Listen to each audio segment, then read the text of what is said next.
कोकणातील प्रत्येक अपडेट जाणून घेण्यासाठी आजच माझे कोकणच्या सोशल मीडिया प्लॅटफॉर्मला लाईक, फॉलो आणि सबस्क्राइब करा। महाड तालुकास्तरीय विज्ञान प्रदर्शन रायगड कॉलेज ऑफ फार्मसीमध्ये नुकतेच मोठ्या उत्साहात संपन्न झाले। महाड शिक्षण विभाग, पंचायत समिती Mahad, Raigad college of pharmacy आणि महाड तालुका विज्ञान व गणित अध्यापक मंडळ यांच्या संयुक्त विद्यमाने पद्मविभूषण सत्येंद्रनाथ बोस विज्ञान नगरी येथे हे भव्य प्रदर्शन आयोजित करण्यात आले होते।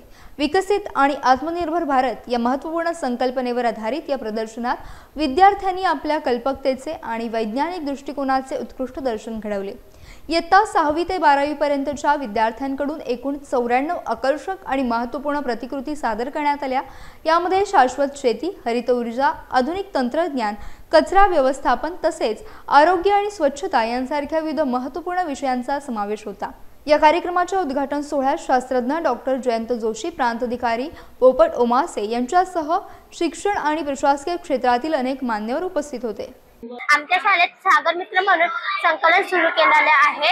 तेथे आम्ही वापरलेल्या प्लास्टिक दर सोमवारी आम्ही गोळा करतो आणि मग तुम्ही तुमच्या घरातील सुका कचरा भंगारवाले मार्फत रिसायकल करण्यासाठी पाठवायचा।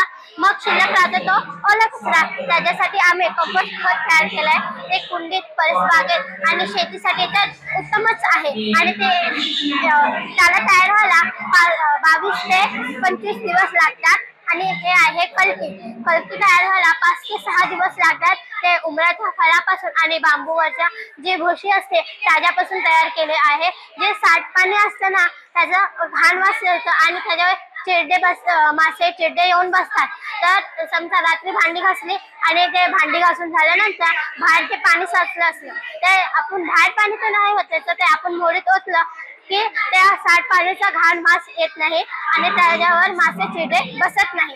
आहे ना सोपा? थँक्यू, धन्यवाद। या प्रदर्शनामध्ये प्रत्येक शाळेच्या मुलांना देखील सहभाग घेतलाय। त्यांचे मॉडेल्स मांडलेले आहेत। खूप छान मॉडेल्स पण आहेत, आम्ही पाहिले तर खूप छान आहेत।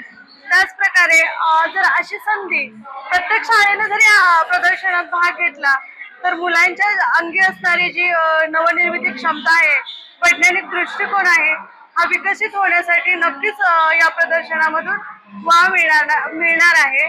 तर ह्या शाळेने ज्या सुविधा दिल्या त्या उत्तम प्रकारे सोय केलेली आहे।